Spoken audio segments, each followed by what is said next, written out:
Estimados auditores, los saluda Alejandro de la Carrera, como siempre hasta ahora, para que ustedes escuchen la entrevista del día. Esta vez nos acompaña don Pablo Barberis, economista y también docente de la U-Negocios, de la Facultad de Economía y Negocios de la Universidad de Chile, a quien lo saludamos y le damos las gracias por estar con nosotros en esta oportunidad con la entrevista de hoy. Muchas gracias. Muchas gracias, Alejandro, por la invitación. Gracias. Bueno, vamos a partir en términos generales, diciéndole a usted y pensando en los auditores que están en la sintonía de la Radio Agricultura y también por nuestra señal de televisión. No es un buen panorama económico el que se está viviendo actualmente y el que se espera, según dicen algunos, para el 2025. Por ejemplo, alza de costos laborales y del dólar, dicen que explican una mayor inflación a corto plazo. ¿Tanto influye esto que está ocurriendo? ¿O cuánto influye? Sí, pues influye harto, lamentablemente, pero para entender el panorama completo hay que considerar aspectos tanto internacionales como también aspectos locales. Ya. Evidentemente, a nivel internacional, el dólar se ha apreciado, es decir, el dólar ha subido su valor. Hoy estamos bordeando los 1.000 pesos nuevamente. En el inmediato plazo, por el efecto de la elección de Donald Trump en Estados Unidos, Ya. que provocó una apreciación del dólar mayor por todo el desafío económico que se viene, lo que Donald Trump anunció de mejora de la productividad, barrera arancelaria, etcétera, para poder mejorar la economía interna del país. Por lo tanto, eso hizo que aumentara el precio del dólar por esa vía. Y lo otro también en Estados Unidos por lo que anunció la Fed respecto que iba a bajar en menor porcentaje la tasa de interés por efectos también inflacionarios del país y para poder manejar también la economía interna. Esos dos efectos hicieron en el inmediato plazo que aumentara el valor del tipo de cambio. Pero venimos con un costo de vida alto hace rato y también tenemos factores internos que han influenciado el costo de vida y la inflación. ¿Cómo cuáles, por ejemplo? Básicamente la menor venta de cobre que hemos tenido durante el año, porque sí, Chile tiene una particularidad bastante única, que la comercialización del cobre afecta mucho nuestra economía, obviamente por el peso que implica la exportación de nuestro mineral, y nuestro principal socio comercial es China. Nos compra más del 50% del cobre que se produce. Por lo tanto, en la medida que China ha comprado menos cobre por una menor perspectiva de crecimiento que ellos tuvieron durante todo este año, evidentemente entraron menos divisas al país y está el volumen de divisas por la venta de cobre que evidentemente impacta el valor del tipo de cambio. Entonces, el valor del dólar en el fondo se juega en nuestro país con la variable externa, es que no tenemos nada que hacer con ella, y la variable interna es que básicamente, entre otras por supuesto, pero una de las importantes es cuánto dólar entra por la venta de la exportación del cobre. Yeah. Y también las otras razones generales a nivel internacional es la volatilidad que ha pasado con la guerra, la invasión de Rusia a Ucrania, lo que está haciendo Israel en el Medio Oriente, que toda esa volatilidad también impacta el dólar y el precio del petróleo. Y hay otros factores que inciden, porque Chile importa prácticamente el 100% del petróleo. Por lo tanto, estamos supeditados en esa lógica al valor que está internacionalmente, no podemos hacer nada. Y cuando el dólar sube, también impacta en los otros sectores productivos. Ejemplo, el transporte, que se mueve con petróleo, todo lo que es la exportación, todo el flete marítimo, y también los alimentos, porque si nos vamos, por ejemplo, a la práctica de la canasta básica de alimentos que tenemos hoy día, más o menos un 60% de la canasta básica tiene algún componente de importación. Yeah. Por lo tanto, afecta directamente el precio del dólar respecto a los costos que tiene finalmente los distintos sectores productivos y eso impacta el precio final del público. Y a propósito del público, como nos están escuchando en la Radio Agricultura a través de todas nuestras frecuencias, no solo en Santiago, sino que a nivel del norte y sur del país, más nuestro canal de televisión. La pregunta más general, así, más para quienes nos están escuchando, ¿es cierto que el consumo privado estuvo más débil que el consumo público? Efectivamente. ¿Así? Sí, y ahí hay otros factores que hay que analizar. Hay que entender que hay que tener un crecimiento económico. El crecimiento económico de cualquier país se gatilla básicamente con 4 pilares. Uno, el consumo interno. El consumo interno se da en la medida que haya mayor empleabilidad y la gente tenga un sueldo para poder gastar. Cuando la gente tiene un sueldo estable y ese sueldo permite que las familias consuman bienes y servicios, evidentemente ayuda a toda la economía, porque la economía produce bienes, produce todo lo que se requiere: alimentación, bienes durables, servicios, etcétera, y es uno de los prioritarios impulsos para la economía.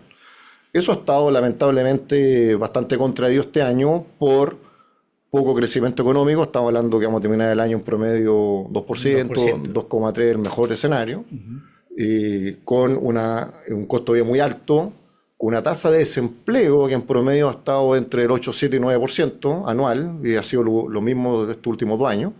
Por lo tanto, tenemos esos factores que han jugado en contra del consumo interno, claramente. Un costo de vida altísimo y etcétera. Por lo tanto, ahí es un desafío tremendo.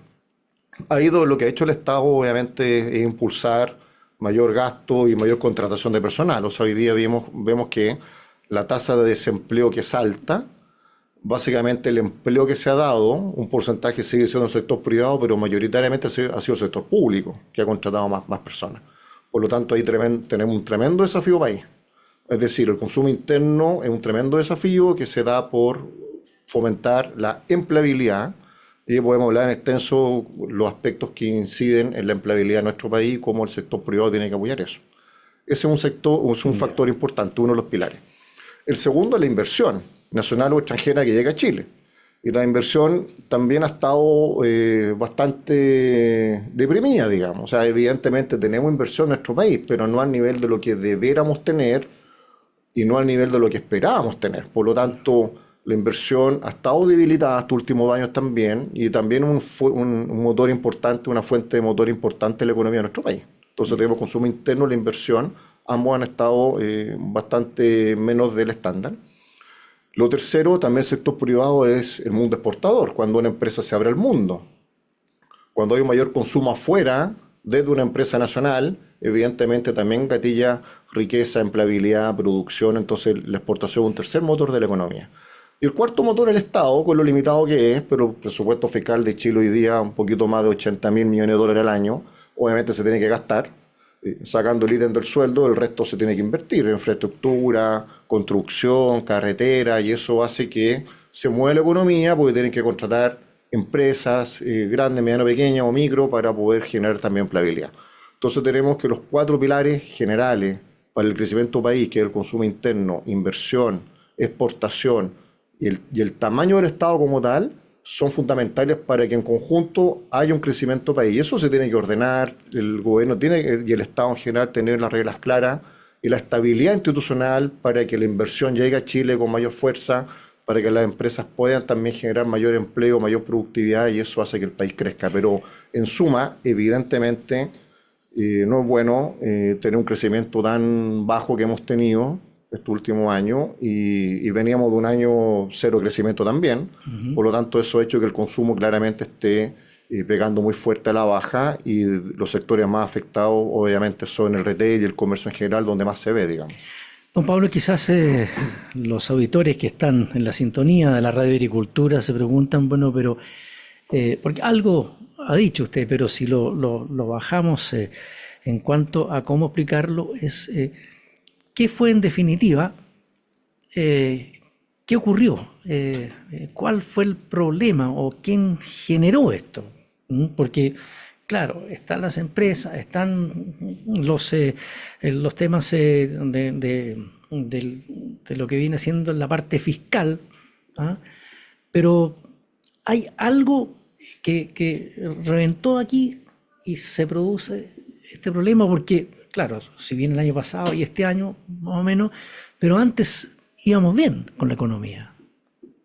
Sí, íbamos bien, pero con alto desafío. Lo que pasó en general, resumiendo, es que Chile ha sido, y creo que todavía es, un referente en Latinoamérica del desarrollo económico institucional del país. Porque dependiendo de con quién nos comparemos, uno puede estar perfecto o estar mal, pero en general estamos bastante bien respecto a los pares que tenemos en Latinoamérica. Claro, hay muchos de ellos que no son ni siquiera comparables, pero ese es otro tema. Pero el punto está en que independiente de las posiciones políticas que se pueda tener en general, el crecimiento económico lo da el sector privado. O sea, cuando vemos las fuentes de empleo, ¿dónde se genera la mayor fuente de empleo? El sector privado más que el público. La inversión, ¿quién es el que invierte? El sector privado. Y hay que traer inversión mundial también que venga a Chile. La exportación también se genera desde el sector privado. Entonces, nos guste o no nos guste, independiente, y no quiero hablar de política, pero independiente de ello, la economía la mueve el sector privado. Por lo tanto, hay que fortalecer el sector privado. Y desde el primer gobierno de Bachelet que estamos con reformas tributarias. Claro. Entonces, eso, y a eso hay que sumarle estallido social, y hay que sumarle las convenciones constitucionales que querían dar vuelta al país. Entonces, todas estas cosas lo que provocan es incertidumbre. Y Chile, lamentablemente, llevamos ya más de 10 años, 12 años, no sé cuánto, en incertidumbre. Reforma, tan reforma, cambios, tan, etcétera. Entonces, hemos visto, y entre medio hay que meter la pandemia, que pegó a todo el mundo, pero Chile Sí. particularmente se vio afectado con las reformas sociales y las reformas constitucionales que se hicieron hacer, porque provocó demasiada incertidumbre nacional e internacional. Entonces vimos una fuga de capitales, vimos estancamiento, paralización de inversiones que estaban previstas, y eso ha hecho hoy día que el estancamiento económico sea cero durante el 2023. Este año vamos a llegar en promedio a un 2%, más o menos, que, claro, viendo el vaso medio lleno es mejor que cero, pero evidentemente muy poco y deberíamos crecer mucho más. ¿Están las condiciones para crecer mucho más? Yo soy de los que cree que sí. Por supuesto que sí, viendo siempre el vaso bastante lleno, digamos. Pero hay que dar mayor señal de estabilidad social, política, para establecer las bases que vuelva una avalancha de inversión que hoy día no está llegando y que las empresas vuelvan a tener mayor productividad, que es otro tema muy importante, que la productividad en Chile está estancada hace muchos años. No tiene que ver con los gobiernos de turno, tiene que ver con factores de estancamiento y meter innovación, inversión en maquinaria, en tecnología, etcétera, que eso también ayuda mucho a la productividad. Y hoy día la buena noticia es que Chile está empezando recién en el umbral de innovación, por ejemplo, en modelos de negocio, modelos operacionales con inteligencia artificial, por ejemplo. Sí. Entonces, eso se viene muy fuerte y eso va a ayudar, sin duda alguna, a mejorar la productividad, que es uno de los desafíos que tenemos.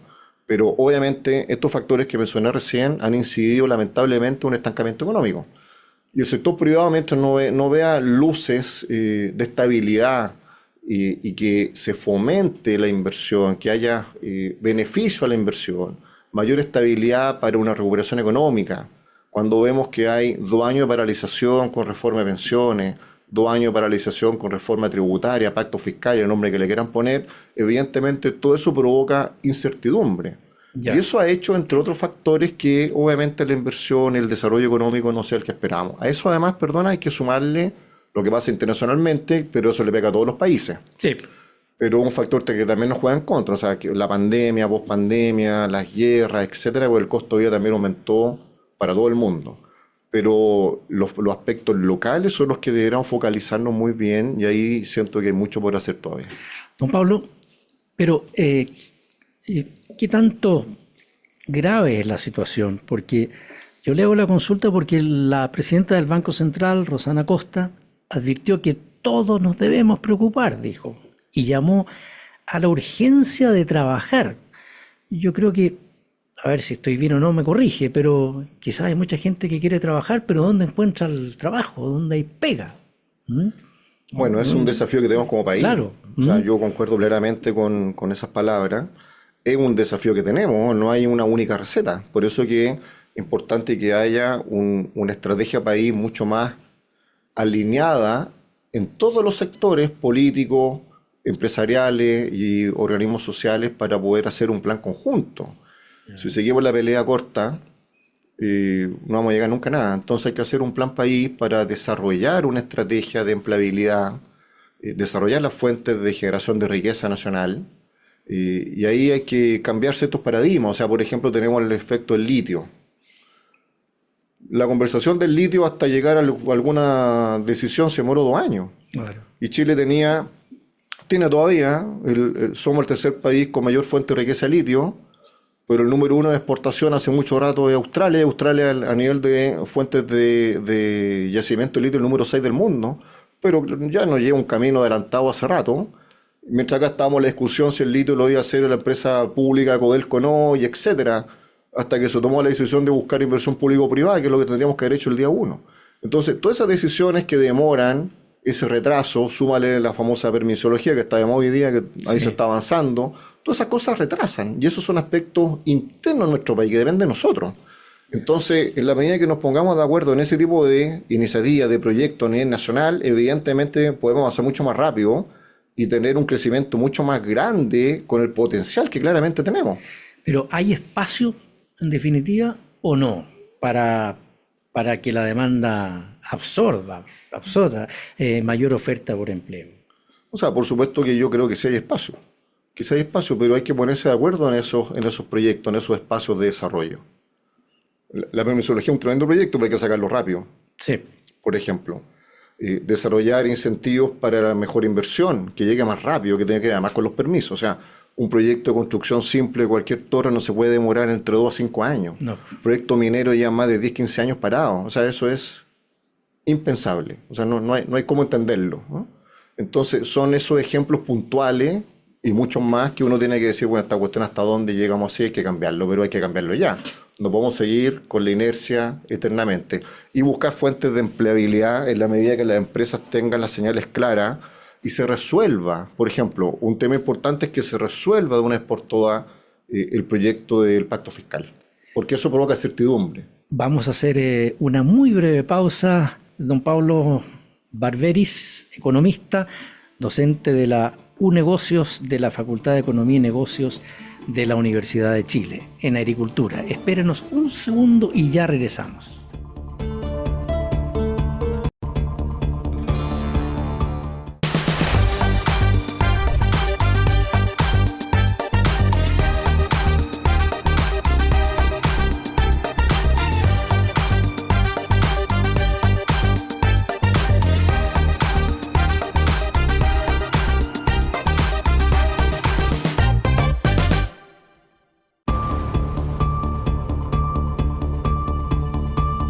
Ya estamos de vuelta, estimados auditores, con don Pablo Barberis, economista y docente de la U-Negocios de la Facultad de Economías y Negocios de la Universidad de Chile. Estamos hablando acerca de lo que ocurre con la economía en nuestro país, ¿ah? Y qué mejor que tenerlo a él en nuestros estudios. Le agradecemos una vez más, Pablo, el que esté con nosotros. Quizás la pregunta es ¿qué efecto puede tener la débil creación de empleo en el crecimiento económico y en el consumo privado a mediano plazo? No sé si comparte la visión de que el impacto será moderado debido a que la depreciación es causada por factores externos, cosas que uno ha ido leyendo en los últimos días y también horas. No muy bueno el panorama para el 2025 además, o vamos a lograr levantarlo. A ver, queda poco para el 25. Quedan 20 días promedio. A ver, en el estatus que estamos hoy día, que esto podrá cambiar,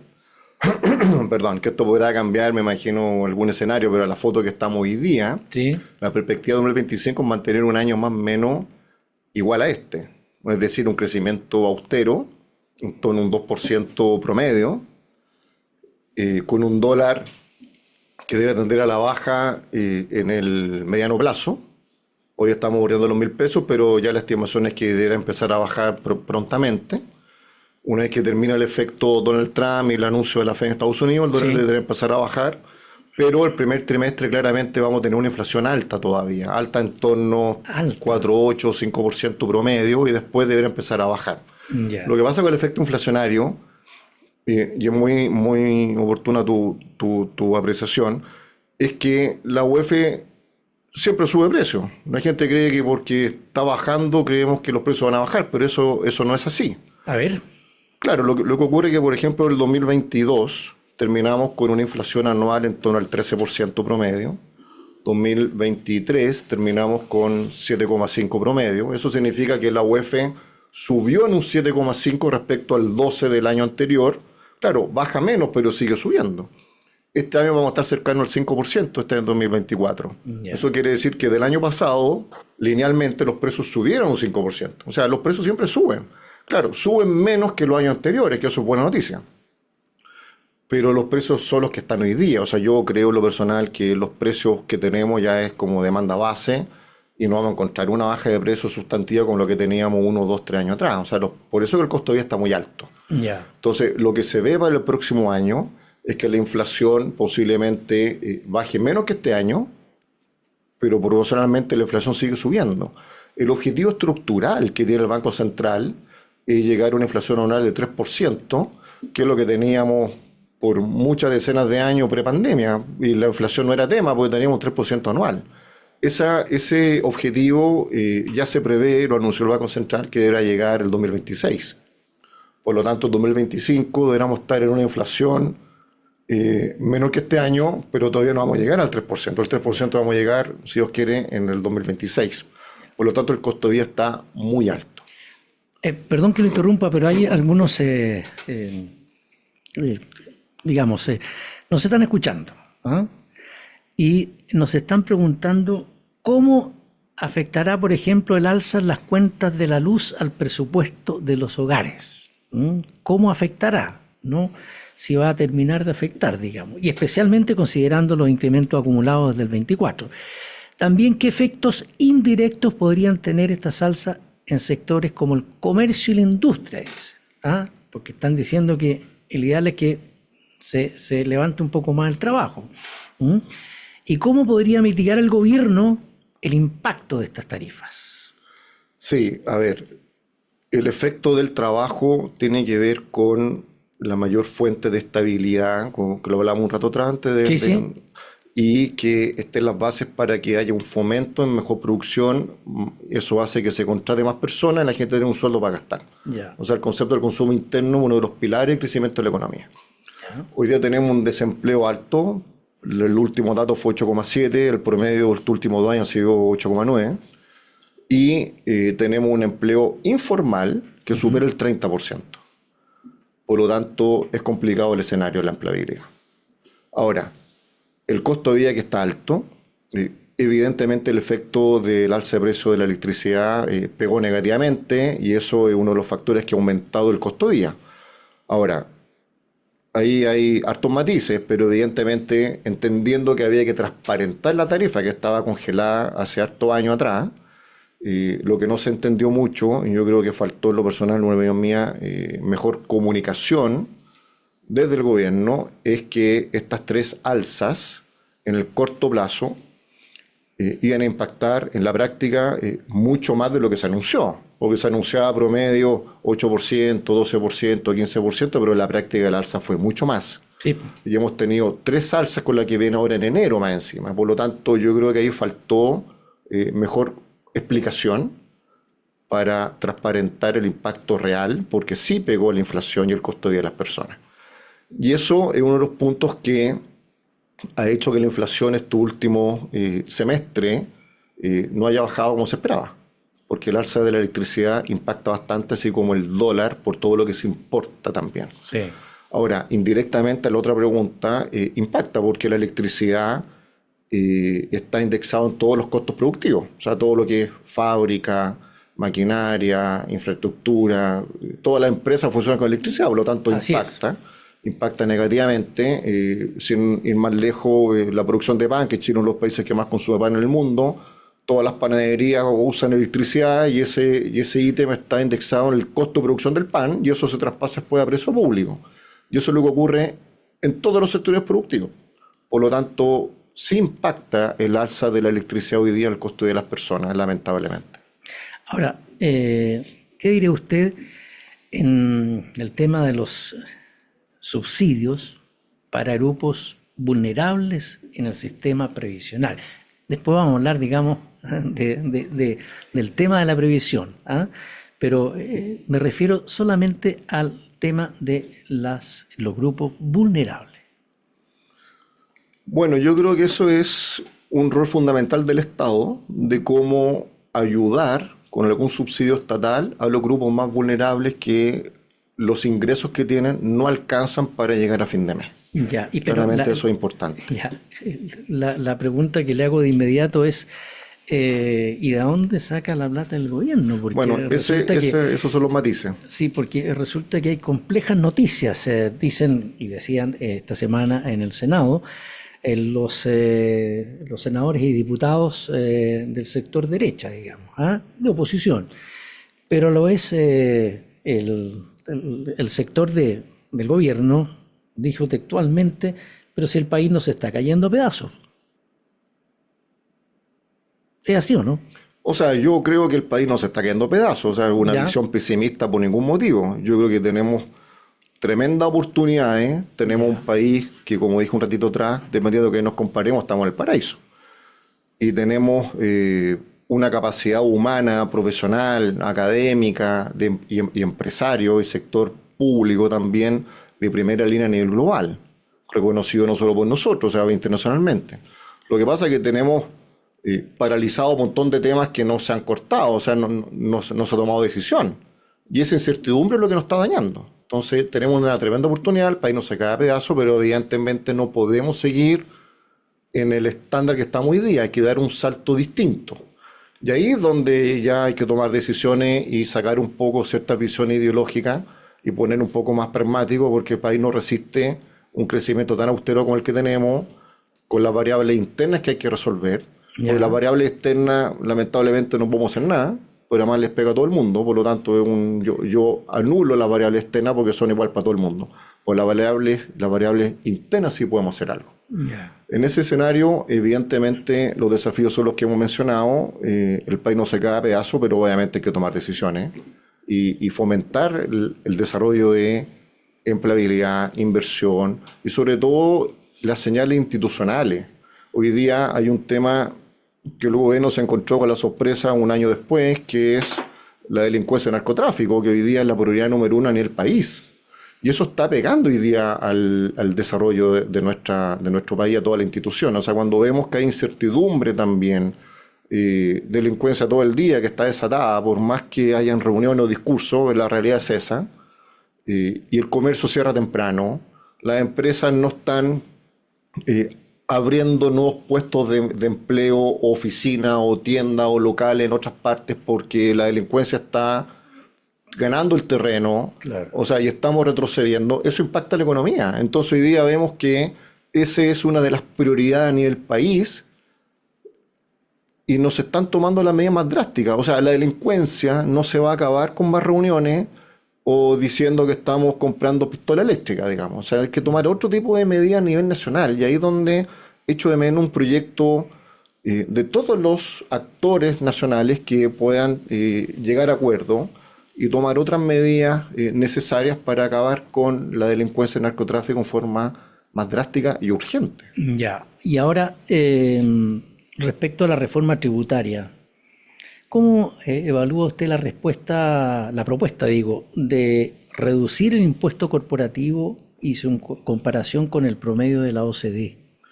Bueno, esa es parte de las incertidumbres que hay que ir resolviendo. Ya. Es otro ejemplo a lo que me refería. O sea, hoy día estamos con un 27%, el gobierno está proponiendo bajar los 25%, Sí. pero la OCDE, el promedio es un 23%. Ahora, ahí chocan dos cosas. O sea, por una parte, en la medida que se baje, es buena noticia para el empresariado porque tendrá más recursos para poder invertir, que es lo que estamos hablando. Pero por otro lado, el gobierno deja recaudar varios millones de dólares que la pregunta es de dónde los saco para poder enfrentar los gastos sociales. Entonces, Ya. esa ecuación a la que hay que llegar a un acuerdo. A eso me refiero. Pero es una buena noticia desde el punto de vista empresarial. O sea, cuando ya el sector privado asumió el 27%, estuvo de acuerdo y se está pagando, y ya te dicen la propuesta de bajar los 25%, es una mejor noticia. Pero por otra parte, y esos son los matices que hay que llegar a acuerdos fundamentales, por otra parte le quieren bajar estos 2 puntos al sector privado, pero eso lo quieren hacer las personas naturales. Vaya. Para allá va, po. O sea, esa es la propuesta del gobierno.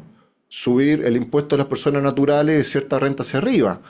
Y esos son los cuestionamientos. Porque claro, ¿hasta cuándo una persona que tiene un sueldo X, uno podrá, dependiendo de qué le preguntemos nuevamente, encontrar que el sueldo es alto o bajo? Pero la realidad es que el sueldo que se tiene, ganado legítimamente, está indexado a gastos de costo de vida que esa familia tiene. Entonces, a la medida que le sigo quitando recursos a ese sueldo, le bajo el nivel de vida a esa familia. Sí. Entonces, eso creo que tampoco es justo. Entonces, hay que llegar a ese tipo de acuerdos. El tema de fondo es cómo generamos riqueza. O sea, más que seguir quitándole uno para darle al otro, es cómo generamos riqueza, cómo generamos crecimiento país y no estar administrando la escasez. Ese para mí es el tema de fondo. Y ahí es donde yo echo de menos discusiones y proyectos concretos de fondo a nivel nacional y no estar quitándole a uno para darle al otro. Y en ese sentido, el otro tema es que comparto en lo personal, evidentemente, toda la ayuda social a los sectores más vulnerables. ¿Quién va a decir que no? Obviamente. Pero el punto está que el gobierno tiene que tener, o el Estado, independiente del gobierno de turno, ingresos permanentes con una buena distribución del arca fiscales para enfrentar ese mayor gasto social y no seguir endeudándonos. Hoy día también a nivel de gobierno estamos al límite de lo que se recomienda de un endeudamiento sano. Por lo tanto, entendiendo el pacto fiscal o la reforma que se quiere hacer, claro, si quiero redireccionar dinero, recursos a los sectores más vulnerables para un apoyo social, no puedo seguir sacándole a nivel de las personas naturales porque daño el costo de vida a esas personas. Claro. Y tampoco ayuda al crecimiento económico. Entonces, el tema de fondo para mí es ese, cómo generamos riqueza, cómo nos focalizamos y nos preocupamos, hacemos un proyecto país de todos los sectores involucrados, públicos, privados, para poder generar un crecimiento, desarrollo pensando en largo plazo. Claro. Y no en el beneficio corto, quitándole a uno, vacitando al otro. Ahora, sobre lo último que hablaba, ¿qué beneficios ve usted en la implementación de un sistema de permisos base cero para reducir la burocracia en proyectos de inversión? ¿Ayuda en algo? Ayuda, porque estos días por fin se está hablando de la famosa permisología, evidentemente ayuda. O sea, en la medida que haya menor tiempo de trámite, va a ayudar a que la inversión llegue más luego. Pero hay que ponerse de acuerdo. O sea, porque uno choca con lo que dice un departamento público versus lo que dicen los sectores ambientalistas, versus los permisos municipales, los permisos comunales. Por ejemplo, toda la minería hoy día está con el desafío de la administración del agua para la producción minera. sí.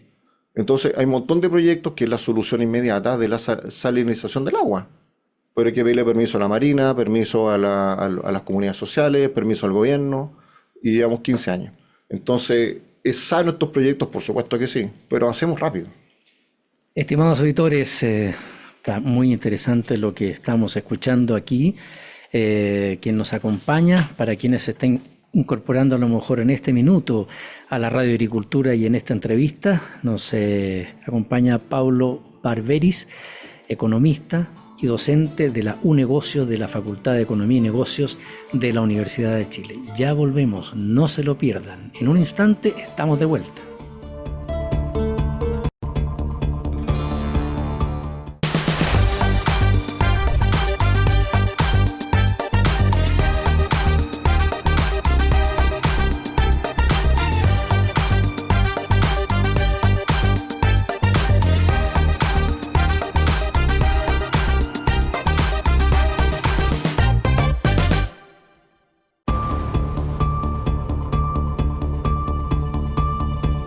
Estamos de vuelta, estimados auditores. Les reitero, para quienes recién se han incorporado a la Radio Agricultura, don Paulo Barberis, economista y docente de la UNegocios de la Facultad de Economía y Negocios de la Universidad de Chile. Don Paulo, lo quiero llevar a otro tema que tiene que ver también con el tema económico. Y me refiero ni más ni menos que a algo que está presente durante todo este último tiempo, es que hay senadores que aprobaron la reforma al sistema político con voto en contra del Partido Comunista. Eso por una parte. La Comisión de Trabajo del Senado y el Gobierno no lograron acuerdo para finalizar la reforma de pensiones. ¿Cómo lo ve ustedes? Nueva presidenta de la CPC, que hoy día ya es presidenta de la CPC, ¿cierto? planteó dudas sobre ejes del acuerdo en pensiones. Las pensiones no van a mejorar si no ahorramos más, dijo la nueva presidenta de la CPC. ¿Cómo ve usted el tema de las pensiones?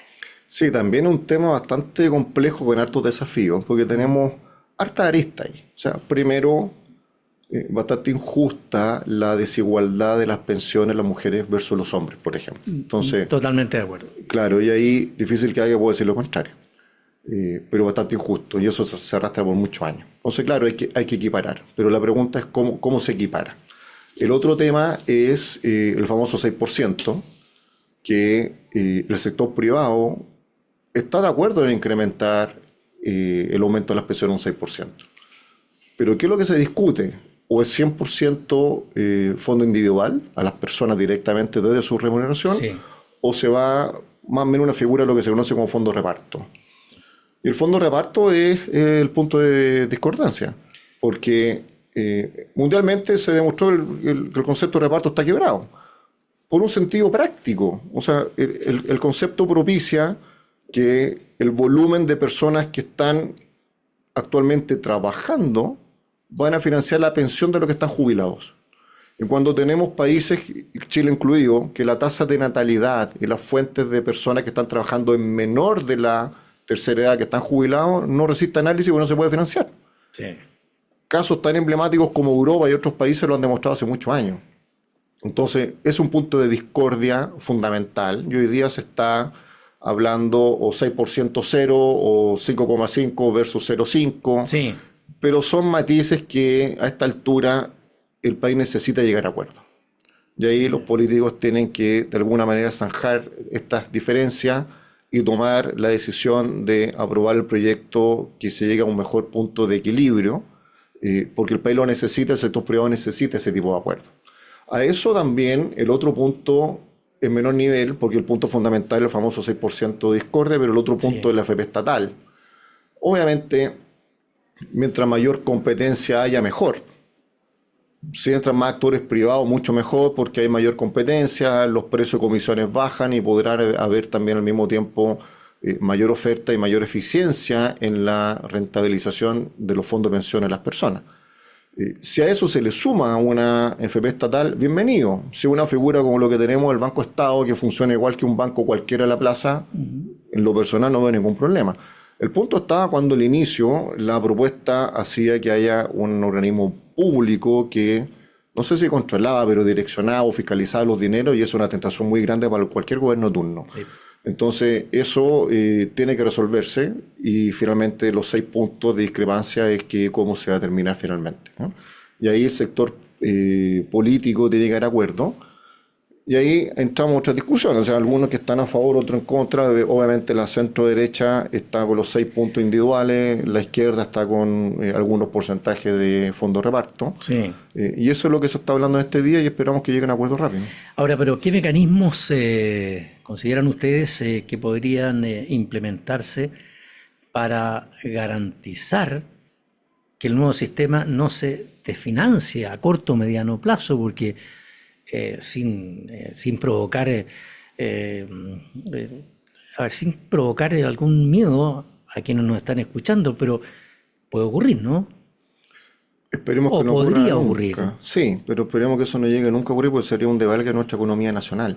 El ejemplo que tuvimos con los retiros en pandemia o post-pandemia, evidentemente entendiendo la necesidad inmediata de las personas, que fue un momento muy complicado para miles de chilenos, lamentablemente no se tomaron otras medidas y primó el populismo, y las consecuencias de esos retiros todavía lo estamos pagando en nuestra economía. Eso fue tremendamente negativo. ¿No? Todo el mundo lo tiene claro. Todavía, lamentablemente, con mucha sorpresa, persisten algunos puntos populistas que insisten con el cierre de la AFP y seguir retirando los dineros, y un montón de proyectos retirar una parte, que préstamos, que otros retirar el 100%, pero todo eso daña la economía, porque esta masa de dinero evidentemente se inyecta en la economía y permite la riqueza del país que estamos necesitando, entre otras cosas. Por lo tanto, constitucionalmente deberá impedirse el ocupar estos fondos para otras cosas que no sea la jubilación. Y ahí lo que hay que buscar, y nuevamente el desafío que tenemos como país, cuáles son las fuentes alternativas desde el gobierno de turno, pero que esté regulado constitucionalmente, para ayudar en caso de necesidad a los sectores más vulnerables, como lo que ocurrió en pandemia. Ahora, hay que entender que pandemia fue una excepción brutal, nunca visto por nadie en los Sí, últimos 100 años de la humanidad, por lo nadie se lo tanto, esperaba. nadie se lo esperaba. Entonces, ahí también el gobierno de turno se demoró en tomar decisiones. Pero dicho eso, después vinieron otros fondos, el sueldo estatal, Sí. beneficios públicos, y después se recuperó a tal punto que la paradoja fue que ya saliendo la pandemia, con una plena recuperación económica, no era necesario seguir retirando fondos de pensiones. Finalmente, gobierno de, o sea, la oposición de esa época de izquierda que hoy día es gobierno, persistió en los retiros, tenían mayoría relativa, por lo tanto, siguieron sacando recursos y eso dañó tremendamente la economía. Y eso es lo que hay que evitar constitucionalmente, que eso no vuelva a ocurrir. Pero sí buscar fuentes alternativas de apoyo social cuando sea necesario. Pero el populismo de sacar fondos de pensiones, evidentemente, finalmente el remedio fue peor que la enfermedad. Sí, pero además no solo ese sector lo sacó, sino que al final lo sacaron casi todo el país, po. Bueno, ahí entramos a otros temas de las decisiones políticas para ganar Sí. votos, reelecciones y otras cosas, pero obviamente eso hay que regularlo con otra mirada desde afuera para que eso no vuelva a ocurrir porque fue una experiencia muy negativa para nuestra economía que todavía hoy estamos pagando las consecuencias. Ahora, ¿cómo se podría administrar? Algo ya ha dicho usted, pero para más conocimiento más amplio para nuestros auditores, ¿cómo se podría administrar de manera eficiente el aumento en las cotizaciones para maximizar los beneficios de los futuros pensionados? En lo personal, a ver, por una parte regular constitucionalmente que los dineros no pueden sacarse por sacarse, pero administrarlo mejor es meter más competencia al sistema. Ya, Y que las comisiones que se pagan también estén indexadas a la ganancia o pérdida que se tenga. Porque también la paradoja es que perdemos plata por la volatilidad de los mercados internacionales, porque gran parte de los fondos de pensión están moviéndose internacionalmente, otro porcentaje está localmente, dependiendo además del tipo de fondo, entre el A y el D, digamos. Pero también las comisiones de la AFP hoy día deben estar reguladas en virtud de la ganancia o pérdida. O sea, claro. no puede ser que tengamos pérdida constante y me estén cobrando las comisiones como si no pasara nada, digamos, porque están administrando mal las plata. Entonces yo creo que es una buena receta que se deberá reordenar y, como dije recién, también metiendo más competencia. En la medida que haya más competencia nos obliga a trabajar mejor. Porque en el estatus de confort, si hago más de lo mismo con pocos actores y no me pega a mí en los variables, en la comisión que me cobran, sigo perdiendo plata. Pero en la medida que se trabaje mejor, que haya mayor eficiencia, mayor regulación y eso también esté indexado en la comisión que me cobran, obviamente eso ayudaría mucho a rentabilizar mejor las inversiones porque hay mayor competencia, mayor oferta donde elegir poner los fondos. Ya. Pero volviendo un poco a la nueva presidenta de la producción y el comercio, las pensiones, dijo, no van a mejorar si no ahorramos más. Sí, es el tema de fondo también. O sea, por una parte es cómo mejoro el actual sistema de pensiones, pero por otro lado, Chile tiene que ahorrar más, las personas, porque tenemos hartos puntos ahí. Primero, el sueldo promedio de Chile es bajo.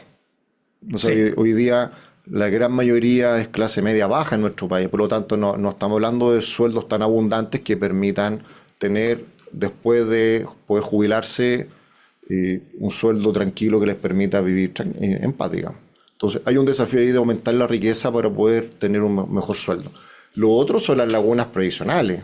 O sea, cuando hablamos que Chile tiene prácticamente 8,7, 8,9% de sí, desempleo, 30% empleo informal, claramente hay una masa salarial de miles de personas que no están imponiendo en su AFP hoy día. Y eso por muchos años también agrava la falta, agrava que no hay un fondo estable, permanente, mes a mes, que vamos juntando el chanchito para que la gente después tenga un dinero X que les permita tener una jubilación mayor. Entonces, perdón. volvemos al punto. Y además hay una juventud que ya está trabajando, que ya salió de su universidad, en fin, de lo que estudió, ya sea universidades colegio, en fin, pero que ni ahí todavía con las pensiones, pues, nada.